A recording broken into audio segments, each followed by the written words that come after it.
दिल्ली धमाके का नया सीसीटीवी आया सामने। लाल किले के सामने लगे सीसीटीवी में वीडियो हुआ रिकॉर्ड। शाम 6:50 पर हुआ था ब्लास्ट। धमाके वाली कार का नया सीसीटीवी आया सामने। दोपहर 3:19 पर लाल किले की पार्किंग में गई थी कार। करीब 3 घंटे तक कार में ही बैठा रहा डॉक्टर उमर। लाल किला ब्लास्ट की जांच के लिए एनआईए टीम का गठन। एनआईए के 10 अधिकारियों की टीम तैयार। एडीजी विजय सखारे के नेतृत्व में टीम ने शुरू की जांच। दिल्ली कार धमाके की जांच में बड़ा खुलासा। सीरियल ब्लास्ट की साजिश थी। सुरक्षा एजेंसियों ने बड़े हमले को किया नाकाम। सोमवार को नहीं था धमाका करने का प्लान। विस्फोटक को कहीं और शिफ्ट करने की थी तैयारी। कड़ी सुरक्षा और निगरानी के बाद डर से आतंकियों ने किया धमाका। दिल्ली ब्लास्ट वाली i20 कार का एक और सीसीटीवी फुटेज आया सामने। 29 अक्टूबर को फरीदाबाद के पेट्रोल पंप के पास दिखी कार। गाड़ी में डॉक्टर अदील और उमर दोनों सवार थे। धमाके की कड़ियां सुलझाने में लगी जांच एजेंसी एफएसएल ने क्राइम स्पॉट से 42 सैंपल कलेक्ट किए। i20 कार के टायर और चेसिस भी होगी जांच। एफएसएल की टीम को ब्लास्ट स्पॉट से जांच के दौरान 2 जिंदा कारतूस मिले। 2 जगह के विस्फोटक के सैंपल भी हुए बरामद। एफएसएल की टीम सैंपल्स और विस्फोटक की जांच में जुटी। आज शाम तक दे सकती है अपनी पहली रिपोर्ट। जम्मू कश्मीर के सोपोर में ताबड़तोड़ छापेमारी। जमात इस्लामी के 30 से ज्यादा जगहों पर रेड। आपत्तिजनक दस्तावेज समेत कई सामान जब्त।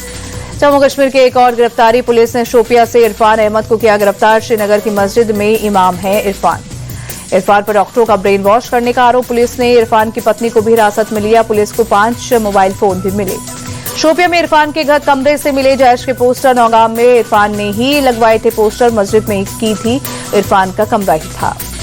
अल-फलाह यूनिवर्सिटी पहुंची Faridabad crime branch. South Kashmir के छात्रों से की पूछताछ। डॉक्टर मुजम्मिल के साथ काम करने वालों को किया डिटेन। पाकिस्तान में जैश हैंडलर के संपर्क में था मुजम्मिल। शोपिया के इमाम के जरिए संपर्क में आया था। मुजम्मिल के जैश हैंडलर से वीडियो कॉल पर हुई थी बात। अल-फलाह यूनिवर्सिटी में मुजम्मिल का कमरा और लैपटॉप सी। लैब टेक्नीशियन से पूछताछ कर रही है क्राइम ब्रांच। कमरे के लिए 2 महीने का एडवांस पेमेंट किया था। मुजम्मिल के फोन की जांच से बड़ा खुलासा। दिल्ली की कई तस्वीरें मिली। इस साल कई बार दिल्ली आया था मुजम्मिल। आतंकी डॉक्टर उमर को लेकर बड़ा खुलासा। धर्म को लेकर बहुत ज्यादा कट्टर था। क्लास में लड़के लड़कियों को अलग बैठाता था। बात भी नहीं करने देता था। दिल्ली ब्लास्ट केस में महाराष्ट्र के थाने से गिरफ्तारी। एटीएस ने इब्राहिम नाम के शख्स को किया अरेस्ट। घर से कंप्यूटर, हार्ड डिस्क और मोबाइल जब्त किए। दिल्ली ब्लास्ट मामले में डॉक्टर शाहीन का भाई गिरफ्तार। जम्मू कश्मीर पुलिस से लखनऊ से पकड़ा। एटीएस समेत दूसरी एजेंसियां कर रही है पूछताछ। डॉक्टर शाहीन के भाई शरीफ का बड़ा बयान। 4 साल की कोई बातचीत नहीं हुई। ऐसा करेंगे मुझे विश्वास नहीं हो रहा। गिरफ्तार डॉक्टर शाहीन के पूर्व पति का बड़ा खुलासा। कहा तलाक के बाद शाहीन से कोई संपर्क नहीं हुआ। मुझे नहीं पता था कि वो कहां रहती है। दिल्ली ब्लास्ट मामले में कानपुर के गणेश शंकर विद्यार्थी मेडिकल पहुंची जांच टीम। डॉक्टर शाहीन से जुड़े दस्तावेज के जब्त। दिल्ली में कार ब्लास्ट के बाद यूपी में अलर्ट। गोंडा में पुलिस ने चलाया चेकिंग अभियान। हरियाणा के डीजीपी ओपी सिंह का बयान। संदिग्ध जगहों की जा रही है निगरानी। पूरे हरियाणा में हाई अलर्ट जारी।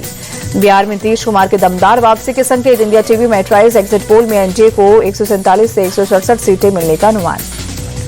एग्जिट पोल में तेजस्वी यादव की स्पष्ट हार। इंडिया टीवी मेट्राइज एग्जिट पोल में महागठबंधन को 70 से 90 सीटें मिलने की संभावना। नीतीश कुमार की जेडी बन सकती है। बिहार की नंबर 1 पार्टी एग्जिट पोल में 67 से 75 सीटें मिलने का अनुमान। एग्जिट पोल के पोल ऑफ पोल्स में भी नीतीश सरकार। सभी एग्जिट पोल का एक ही अनुमान आ रहे हैं नीतीश कुमार। मतगणना से पहले आरजेडी का ट्वीट। कहा ईवीएम की पहरेदारी कर रहे महागठबंधन कार्यकर्ता सजग रहे। शंका होने पर तुरंत शिकायत दर्ज करें। आरजेडी नेता तेजस्वी यादव का बड़ा बयान। बिहार की जनता ने सरकार के खिलाफ वोट किया। इस बार बदलाव होने जा रहा। एग्जिट पोल पर बोले तेजस्वी। मतदान केंद्र खत्म होने के पहले एग्जिट पोल आ गया। बीजेपी और एनडीए के पसीने छूट रहे। मतगणना के पहले जश्न की तैयारी में जुटी बीजेपी। पटना में तैयार किए जा रहे हैं 501 किलो लड्डू। एग्जिट पोल पर केंद्रीय मंत्री नित्यानंद राय का बयान। पीएम मोदी के नाम और काम का असर है। एनडीए की सरकार भारी बहुमत से बनेगी। जेडीयू नेता राजीव रंजन का बड़ा बयान। एग्जिट पोल के रुझानों से बेहतर नतीजे हमारे पक्ष में आएंगे। फिर से एनडीए की सरकार बनने जा रही। पटना में मतगणना से पहले जश्न की तैयारी शुरू। जेडीयू उम्मीदवार अनंत सिंह के आवास पर लगाए जा रहे टेंट। एसआईआर पर बोली बीजेपी नेता अग्निमित्रा पॉल। टीएमसी षड्यंत्र के तहत नहीं करने देना चाहती है एसआईआर। ये पहली बार नहीं हो रहा, बिहार में हुआ था। बीएमसी चुनाव से पहले बीजेपी में बड़ा फेरबदल। 4 नए महासचिव किए नियुक्त। राजेश शिरवाडकर, गणेश पवन और श्वेता को मिली नई जिम्मेदारी। प्रधानमंत्री मोदी की भूटान यात्रा का दूसरा दिन। चौथे राजा वांगचुक से की मुलाकात। ऊर्जा, रक्षा समेत कई मुद्दों पर चर्चा हुई। पीएम मोदी ने थेम्पू में भूटान नरेश के साथ कालचक्र अभिषेक का किया उद्घाटन। विश्व शांति की प्रार्थना भी की। मेक्सिको के विदेश मंत्री से मिले डॉक्टर एस जयशंकर। ट्वीट कर दी जानकारी। कहा व्यापार, स्वास्थ्य और फार्मास्यूटिकल समेत कई मुद्दों पर चर्चा हुई।